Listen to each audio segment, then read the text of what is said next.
Até mais, Vanessa. Bom Bom dia, dia. queridos. Bom dia. Ah, Lucílias, que dá para aparecer aqui para mim, Ruth, Link Wolf, João de Link Deus, Wolf, professor. João de aqui, né, Deus. gente? João de Deus, pronto, João, querido João. Sâmia, enfim, gente, bom dia a todos, né? Não aparecer todos. Aymara, bom dia ao pessoal do chat, bom dia a todos. Pessoal, hoje nós vamos, aquela turma CD, né, gente? Nós não tivemos a Sim, última aula na quarta-feira, saí com minha filha às pressas, mas graças a Deus ela já recuperou a saúde. Nós vamos concluir, gente. Nós ficamos nas vantagens e desvantagens do capitalismo na última aula de segunda-feira, né? No caso, na quarta nós não tivemos. As duas que nós tivemos na segunda-feira passada, nós vamos concluir essa parte do capitalismo, né? De evolução do capitalismo. Vamos ver agora as vantagens e desvantagens. E aí, já na aula após o intervalo de hoje, a gente já começa a falar sobre globalização, tá? Que é um Ô, tema professor, bastante. Oi, João. só para ter certeza que o tema geral qual é mesmo do início da aula, só para eu poder estudar. Pronto, do início é capitalismo. A Ah, evolução do capitalismo, tá? Em suas fases, as principais características, né? Você estava na aula de segunda, João? putz, eu tava, mas aí eu fui tomar banho. Assim, eu passei. Eu acho que, aliás, eu coloquei no grupo, né? Não sei se vocês pegaram, mas eu coloquei no grupo de maneira geral, além dos slides, né, que nós estamos utilizando,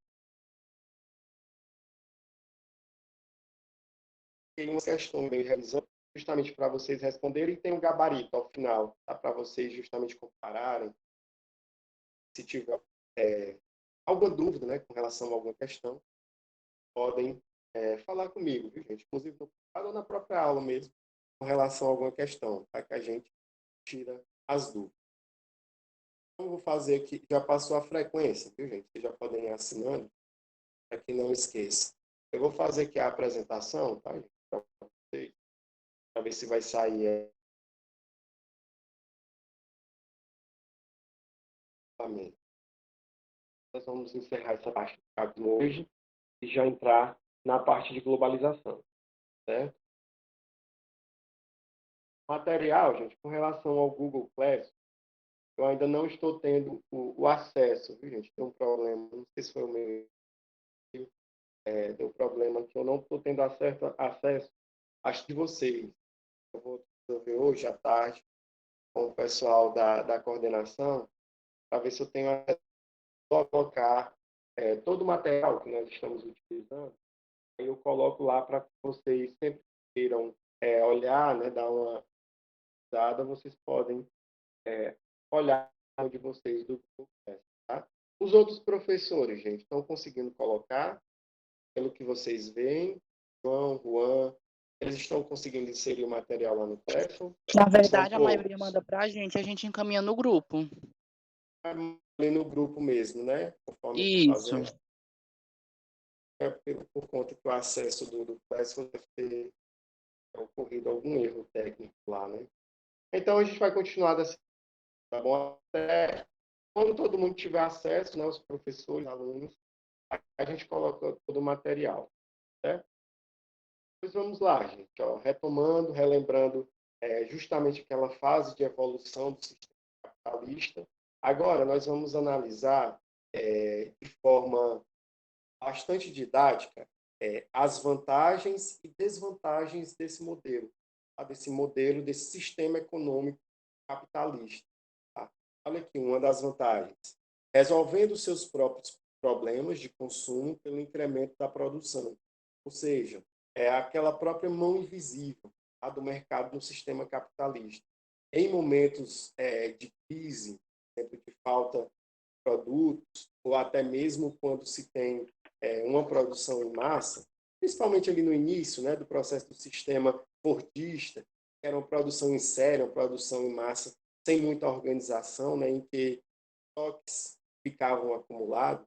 Com o passar do tempo, ali, principalmente com o surgimento do após a Segunda Guerra Mundial, houve essa organização de produzir conforme demanda, né? Conforme as pessoas demonstram interesse de adquirir, aí as fábricas, as indústrias e as empresas começavam a produzir, mas não agora de forma demasiada, sim de forma controlada, né? Coordenada. Então, isso é típico do sistema capitalista, né? Essa resolução de problemas que horas surgem. Mas aí, vou deixar para falar na parte da desvantagem, a questão dos momentos de crise, tá? Que nós já tivemos, por exemplo, com a crise da Bolsa, a crise dos mercados imobiliários nos Estados Unidos, como nós já falamos anteriormente. Também a gente vê na parte das desvantagens. Barateando e aperfeiçoando as mercadorias pela tecnologia, tá? Então, pessoal, 90% da produção capitalista, qualquer que seja o produto ali sobre estudo, 90% daquele produto, né, conforme vai se incrementando tecnologia, a principal consequência é o barateamento do mesmo. Percebam como é que nós podemos visualizar essa característica do modelo capitalista. Celular, vamos supor que um celular de última geração, um iPhone de última geração que esteja, vamos supor, foi desenvolvido e colocou à venda hoje. Estados Unidos, primeiramente, países europeus, né, China, para só depois chegar aqui no Brasil. Ele foi fabricado a um custo, se vocês perceberem, conforme vão passando alguns meses, nem está muito, aquele produto ele vai perdendo valor. Por quê? Principal consequência, vão surgir equipamentos mais sofisticados, com mais tecnologia e, consequentemente, né, um preço um pouco superior àquele último que nós estamos utilizando como exemplo. E aí a principal característica é ir perdendo valor. Só que parece que a gente não pode utilizar esse exemplo aqui no Brasil, né? Porque aqui no Brasil, principalmente agora em momento de pandemia, vocês perceberam, mas está ficando mais caro. Mas também tem culpa nossa, viu? A gente tem aquela comodidade de botar a culpa, não, é culpa dos governadores, é culpa do mercado brasileiro, né, que muitas vezes não se autorregula no próprio sistema capitalista. Mas o que acontece? Esses produtos só ficam caros, e muitas vezes caros demais, porque tem quem compra, gente. Se não tivesse quem comprasse, qual era a principal consequência? Perto da própria. Veja o exemplo de gasolina, quando os caminhoneiros pararam no ano retrasado. O que aconteceu? Os caminhoneiros parados, grande parte deles parados, e aí eles tentavam parar nas grandes cidades, ônibus, todo e qualquer tipo de transporte coletivo, principalmente. Aí o que as pessoas, a grande parte da população, o que fazia? Corria para os postos de combustíveis para comprar gasolina a 5, 6, 7, 10 reais. Eu lembro que saíram até uma grande quantidade de caminhoneiros pedindo para as pessoas não fazerem isso, porque ele estava contribuindo para que o sistema capitalista ficasse cada vez mais forte. Quando tem essas paradas, gente, quando um produto está muito caro, ou você, caso você tenha condição de não comprá-lo, né, de passar alguns dias sem comprá-lo, por exemplo, no caso da gasolina, apesar de nós sabermos, né, que é grande mudança para você se locomover a qualquer que seja o lugar, mas principalmente quando está ocorrendo essas manifestações, o que nós deveríamos fazer era justamente era ficar em casa, era parar de comprar gasolina daquele preço que normalmente ela ia baixar. Mas aqui no Brasil, a grande maioria das pessoas, faz o contrário. O arroz, exemplo do arroz de 5 quilos, já foi 12, 13 reais, está batendo 20, 25, 30 reais, dependendo da marca, do valor. Aí o que acontece? As pessoas vão lá e compram de 2, 3 unidades. Quanto mais compram, mais eles aumentam o preço. Porque estão comprando salvo os dias de promoção, gente, quando você vai ao supermercado, isso vai. Estou usando o exemplo da gasolina e do arroz, justamente o que está ocorrendo atualmente. Quando ocorrem esses aumentos, a gente tem que buscar alternativas, né? Buscar, porque, consequentemente, se muitas pessoas fizerem isso, automaticamente o preço daquele produto vai baixar. Tá? O preço da gasolina vai baixar se as pessoas começarem a colocar menos a uma semana. Apesar que a gente sabe que, com relação à gasolina, é mais complicado, né? Que as pessoas vão trabalhar, locomover.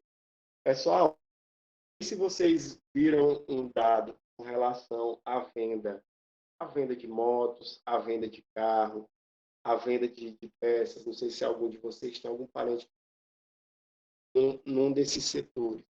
Pessoal, na pandemia, cresceu vertiginosamente a venda de motos, a venda de carros usados, né? As pessoas fazem um esforço. É que nós estamos vivendo no momento de pandemia, que estava tudo parado, né? As pessoas não estavam trabalhando, apesar de um auxílio emergencial, mas um auxílio de 6, de 8 meses, não dá muitas vezes para você comprar uma moto de 4, 5 mil reais, né? Ou qualquer que seja o valor. As pessoas fizeram, por conta que não estava tendo ônibus, né? E até hoje aqui na nossa cidade nós percebemos o transporte coletivo desde o ano passado, o início da pandemia e até os dias ainda resolvido esse problema. Hoje eu acho que está marcado uma manifestação também dos turistas e cobradores. Sim. Observam aí nos jornais, né? Nos jornais aqui. Então, o que ocorre? No momento de pandemia, você perceber que o setor de venda de carros, motos aumentou, você percebe que a nossa sociedade, de maneira geral, ela faz. Só tem um áudio. É o do João. Oi, João. Está me ouvindo?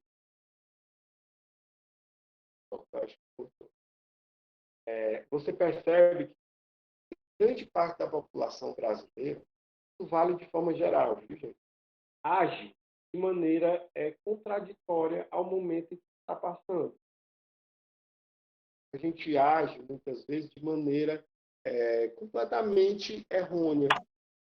Porque se eu estou num momento de crise, se eu estou desempregado, como é que eu vou ter condição de comprar qualquer que seja transporte, né? Que a gente sabe que tem um valor maior do que os outros produtos. Pois aqui no Brasil, aqui em Teresina, eu tenho amigos que trabalham, né, nesses setores e eles falavam, a gente conversava nos grupos. Tem dia que não tinha nem moto mais para vender, nem carro. As pessoas param, continuam comprando. Eu acho que principalmente por conta dessa crise nos transportes, específico aqui da nossa cidade, as pessoas estão procurando um meio, né, de comprar uma moto, nem que seja usada, as 100, né, a utilizada, que pode ser um valor mais barato do que as demais. Né? Poder justamente se locomover, e aí entra até a questão, né, de procurar por trabalho, né? Trabalhos deliveries, que aumentou mais de 100% durante o período. Aí é uma principal consequência, né, a compra de motos para que as pessoas trabalhem. Mas que, no geral, teria que ter tido uma queda. Tá? No geral, teria que ter tido uma queda com relação a esses setores, mas não foi percebido aqui no Brasil, né? Não é o que se espera. Amplia as oportunidades de emprego, né, no sistema capitalista. Quanto mais indústrias, quanto mais empresas, quanto mais investimentos, tanto privado quanto estatais, maior geração de emprego para a população de maneira geral. Postos de renda e herança elevados e acentuadamente progressivos. As heranças, né, que os bilionários começam a deixar para os seus familiares, e muitos deles, gente, deixam. Tem muitas pessoas ricas imaginam, gente, quantas às vezes viúvas, não deixar e que essa herança fica para o Estado, tá? Fica para o Estado de maneira geral. Quando a pessoa não tem parentes próximos, viveu praticamente sozinho, né, durante toda a sua vida. A grande quantidade dessas heranças, a pessoa não deixa escrito, né, para um parente, um amigo, qualquer que seja, vão para o Estado. Aí o Estado é que tem que utilizar da melhor forma possível. Aí existem o sistema de previdência social, educação, que teria que colocar também de qualidade, é o que nós não percebemos na grande maioria. A abolição do trabalho de crianças, aí a gente pode colocar aqui entre aspas, né, gente? Porque nós percebemos muitas vezes, até em sinais de trânsito, ou próximo aos supermercados ali, quando as pessoas levam crianças para pedir dinheiro, para fazer qualquer que seja, qualquer tipo de malabarismo para fazer ali, para tentar arrumar um dinheiro nos sinais de trânsito, qualquer que seja o lugar, né? Nós ainda percebemos que ainda existem algumas crianças, mas que pela lei, né, a criança deveria estar na escola. Mas nós sabemos que também tem toda uma conjuntura que envolve ali um ambiente. Lei do salário mínimo, né, que nós Professor, temos. Foi.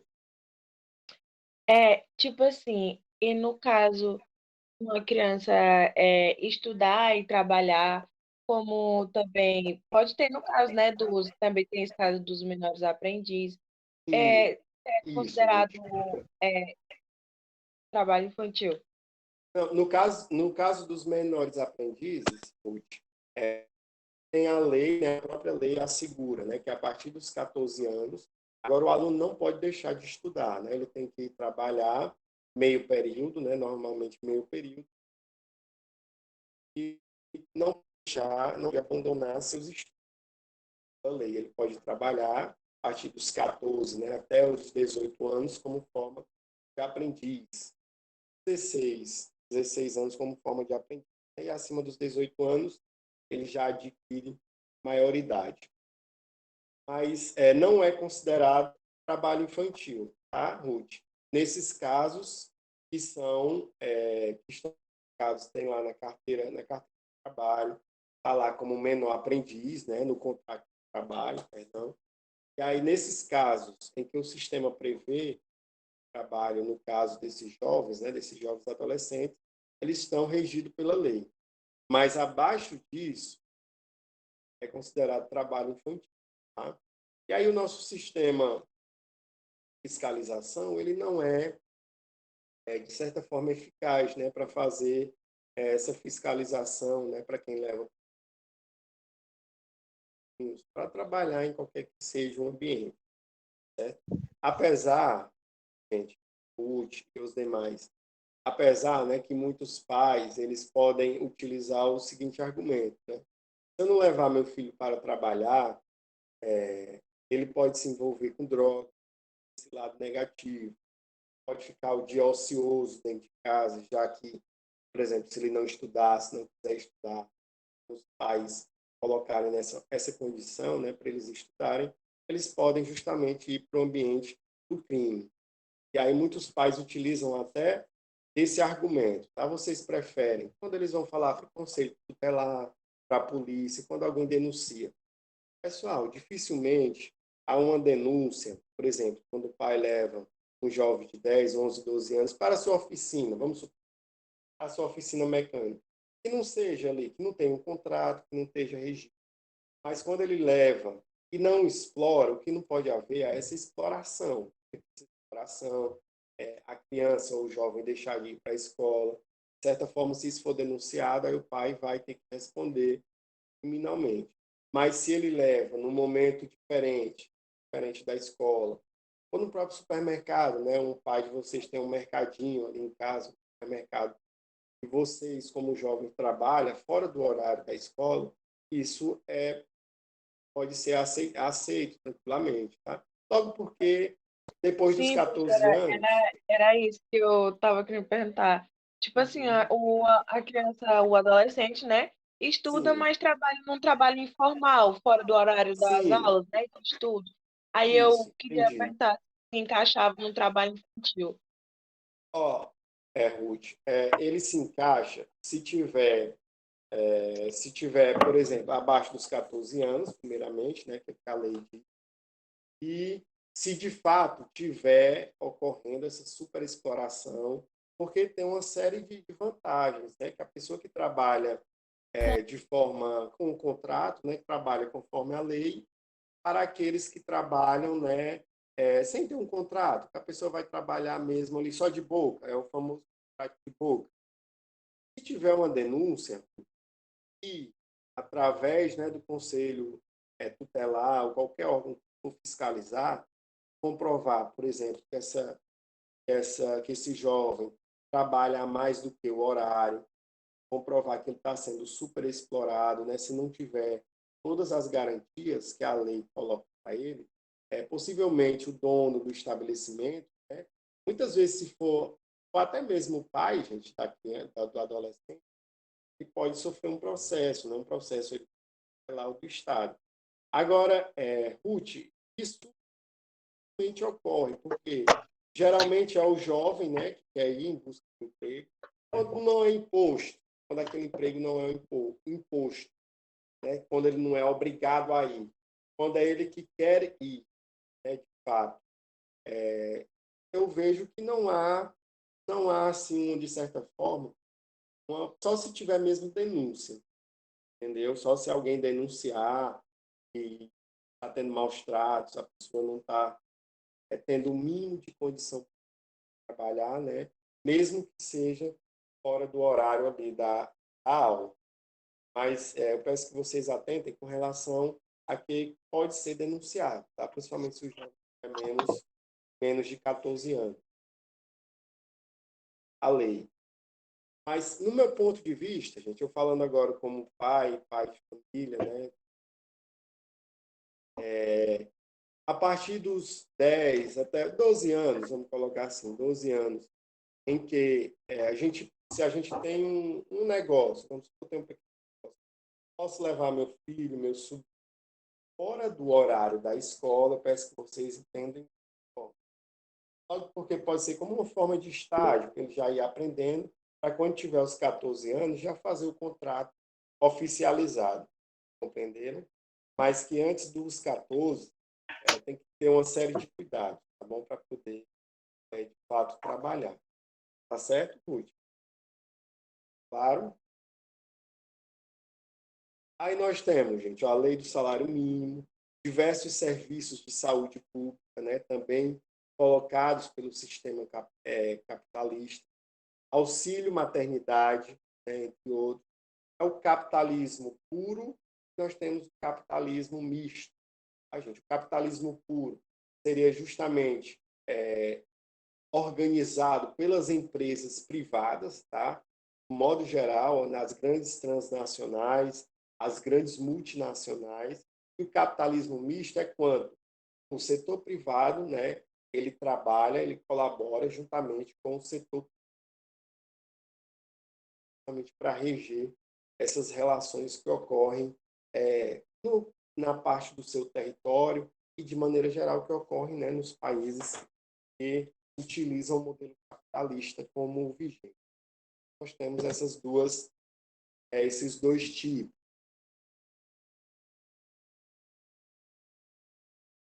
Vou passar aqui para o próximo slide. Desvantagem.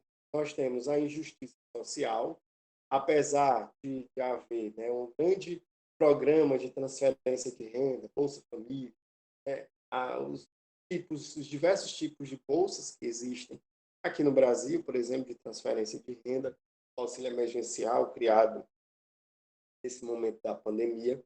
Mas o que percebemos, gente, é que essas transferências elas não são igualitárias. Por exemplo, o que é que prega o modelo socialista? O socialista é que todas as somas das riquezas deveriam ser distribuídas igualmente para todos, né? Território considerado. Já no capitalista, não. O próprio governo, né?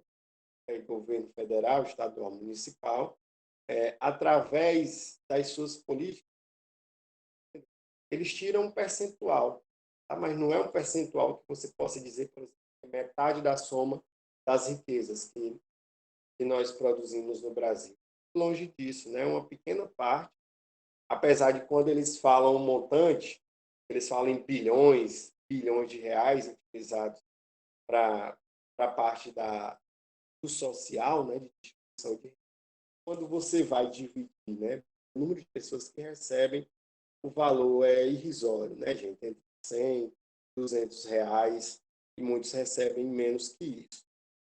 Aí, necessidade de intervenção estatal para as diferenças sociais. Mas o próprio Estado ajuda a manter essas diferenças. Consumismo. O desejo de consumo de mercadorias torna-se valor dominante, criando uma sociedade materialista em prejuízo de valores morais ou culturais. Aquilo que a gente vê nas propagandas, na internet, nos outdoors, na rua, por onde a gente passa, né? Sempre aquele direcionamento que você consegue, às vezes, sem nem você precisar daquele determinado produto. Individualismo, né? Na sociedade competitiva, capitalista, cada um por si. Né? A propriedade é privada.